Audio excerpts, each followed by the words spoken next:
En Afrique du Sud, la chute des prix des matières premières va probablement forcer une société d'exploitation de l'or à fermer un de ses puits à l'ouest de Johannesburg. Des milliers de familles risquent de perdre leur principale source de revenus. Sibane-Code a acheté le puits Cookford en 2014. Il y a eu des projets pour le rendre profitable, mais ils ont été mis en suspens. Et la première vague de réduction des dépenses est survenue fin 2014. Les pertes ont ensuite continué à s'accumuler.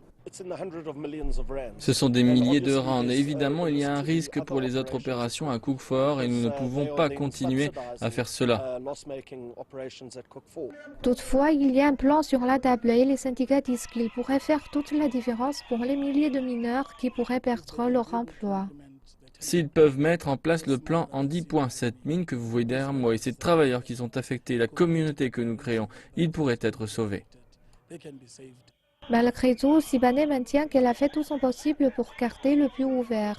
Elle dit qu'il y a un accord qui pourrait permettre aux employés d'être transférés vers ces autres opérations. Nous pensons qu'il y a plus de 1000 places disponibles dans les autres opérations, donc nous pouvons replacer une grande partie des travailleurs de Cookford. Mais les syndicats ne sont pas convaincus.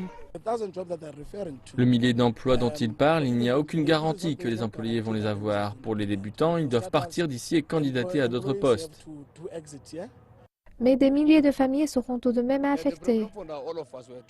Le problème pour nous, c'est que nous avons trop peur à cause des restrictions. Nous avons peur pour nos enfants et nos familles, car si on perd notre emploi, la famille souffrira.